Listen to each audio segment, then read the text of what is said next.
Hello and welcome to today's video. Today we are looking at Purgatory by Bee's Knees Lacquer. It is a murky brown sheer polish with a magenta to aqua shimmer. The base on this one is really interesting to me. It is a pale swampy color that is both gray, brown, and somewhat green. Of the various components of it, I think that the green wins out. I think it is slightly more green than brown or gray, but it's still very pale and swampy, but I will be putting this with my other green polishes. So it turns out that I bought another green with a blue shimmer. It's not a problem, don't look at me like that. In fairness, this looks nothing like my other greens with a blue shimmer in it, so I really did not need to worry about this one being a dupe. Unfortunately, during the application phase of the video, the only shift you're going to see is that aqua, but the other shift will be there in the full hand shots later. If you can hear a drone in the background of the audio today, that is the AC unit doing its damnedest to combat the incredible heat. It feels like 46 degrees Celsius here today. Some of that is the humidex because there is so much humidity outside. I will try to make that my excuse today. Usually the answer to why is your audio so bad is because I don't know what I'm doing. This is another one of those polishes that I think is good in any number of coats. I thought the first coat went on fabulously. In my opinion, it does not give you that dirty nail look that one coat of some shears will give you because there's so much shimmer in here. I don't think anyone would mistake this for anything other than nail polish, but this is another polish that will never be opaque. When I was looking at this on the BKL website, I really loved every single picture that I saw, and that's not always the case when I'm buying nail polish. So I was really excited to get this one on. I'm still excited having worn it, and it certainly has not disappointed. The second coat makes the color a bit more saturated, but it is still fairly transparent. It is a jelly that looks very glassy. It has no crelly feel at all.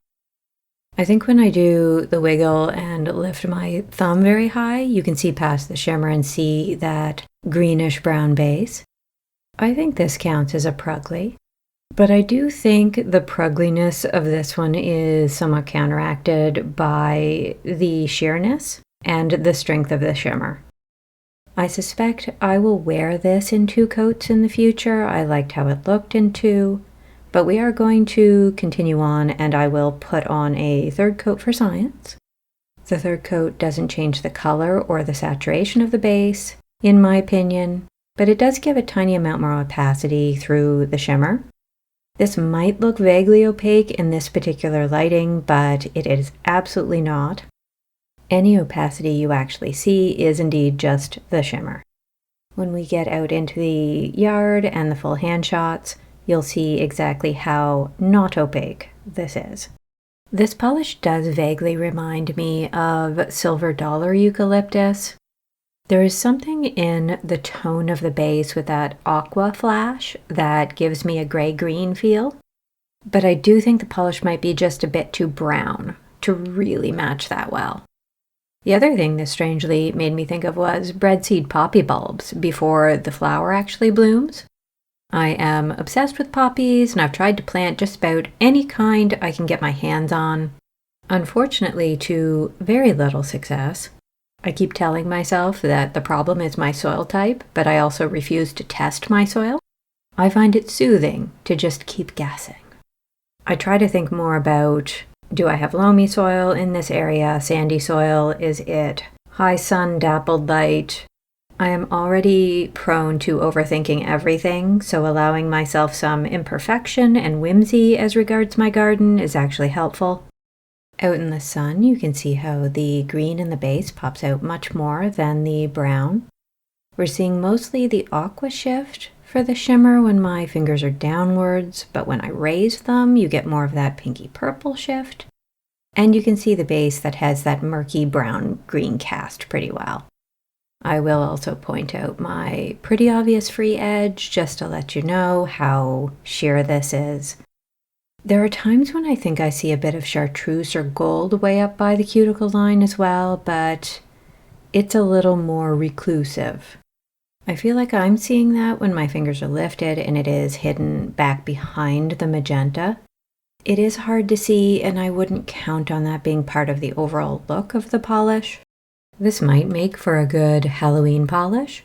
There is something kind of zombie about the colors together. The murky brown green with aqua. I could see myself using this as a very slightly glam zombie polish. In the shade, it might be a tiny bit easier to see the base because the shimmer just doesn't have as much light reflect back at the eye.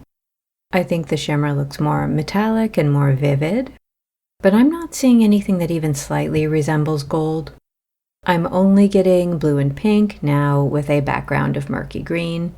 When I put this on, I did struggle for a little while to understand why it was that I wanted to categorize this as a Halloween polish right away.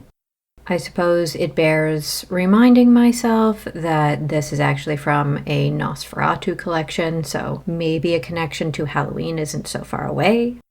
I did find myself Googling a lot of different plants, thinking, no, surely this is the plant I remember this looking like.